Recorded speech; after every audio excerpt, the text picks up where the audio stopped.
Hi, welcome back to my channel. As you can probably tell from today's title, I'm going to be sharing with you how I was able to turn my hobby/side hustle into my full-time job. Okay, so my journey started in September 2014. That is when I started my very first full-time job. And as someone who wasn't used to a regular income and started receiving paychecks fortnightly, I started to have a lot of money and didn't know what to do with it. So what did I do with this money? I went shopping and I bought so many dresses.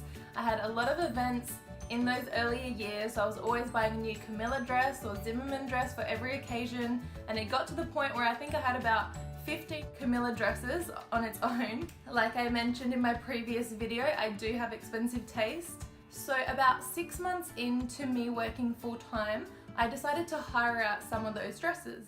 When I first started hiring out my dresses, there actually wasn't that many places that were hiring out their dresses, so I think I went into the market at the right time with that. Firstly, before I started an Instagram page or anything, I was solely doing it through Facebook. So through Facebook, there's a lot of pages like selling clothes and all of that, so I was advertising my clothes and my dresses that I had on those Facebook pages. And people would message me and ask me if they could come over, try the dress on, and then book it for their desired date that they needed it for. Once this started to become quite regular, I did create a Instagram page and a Facebook page solely dedicated to my hiring, and I did get a lot of my hires through those pages. When I started getting more and more hires, I created a chart on Excel so that I could see my productivity. So in the Excel sheet, I entered how much I bought the dress for, how much I was hiring it for, and then how many times it had been hired out. And from that calculation, it told me if I was negative or positive to when I bought it. And from what I could see in my chart, almost all of my dresses were in positive, about $200 positive per dress. So this started to become very profitable for me. So when I first started it, it was just local, so it was a lot of people that lived within Adelaide, and they were able to come to my house and try the dress on and then take it away for their event. So then I did also work out a way to make it work interstate as well, and that's when I started to introduce PayPal, because a lot of the hires that I was doing within Adelaide were all just cash. Then about 1 year after that, which is about 2 years after I started working full-time, I also started selling jewelry. So this is something that actually started from me selling my own personal pieces. And I realized the response. There were some pieces that I posted on there, some earrings that were mine previously worn, that had about 50 comments on there saying next in line, next in line, next in line, wanting those earrings. I'm like, wow, the demand for these earrings is quite high.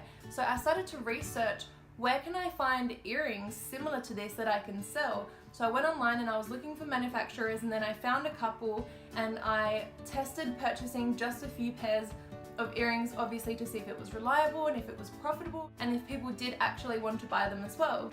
Then once they arrived, I did do that, and I kept doing it through Facebook. So I hadn't started an Instagram page or a Facebook page, it was just through the general buying and selling pages that were available on Facebook.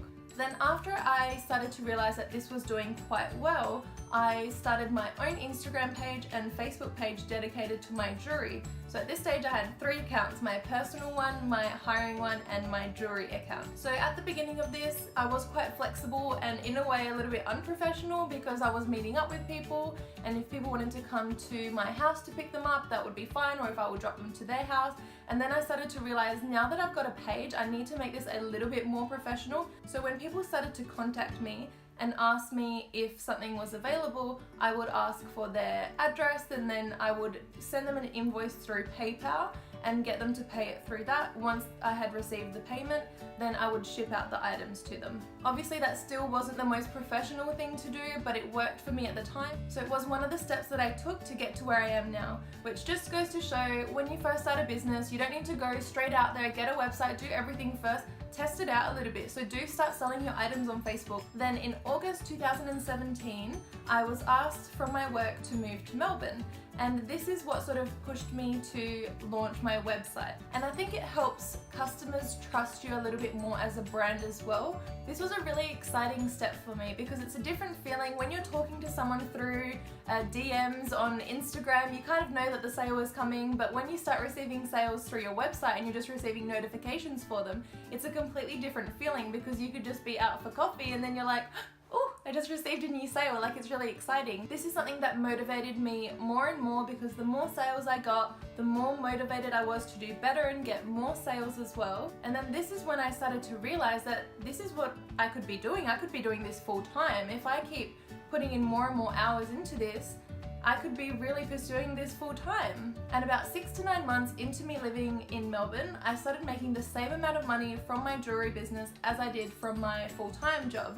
And I remember being at work and receiving notifications, and I would check them in my lunch break of the sales, and I'm like, oh my god, I've already made the same amount of money from my jewelry business as I have from working here. And when you think about the amount of work that goes into it, it's nowhere near. I think at the time I was only putting in maybe 2 to 3 hours work into my jewelry business, and I was spending a whole day at my full-time job, which was a lot more stressful. So for me, it started to become a no-brainer that I really needed to switch my focus to my jewelry business so that I could really pursue that full-time. Just a little side note, if you'd like me to make a separate video on how I grew my customer base, and also if I would recommend using social media influencers to help grow your business, do let me know, because this is something that I kind of had to learn the hard way.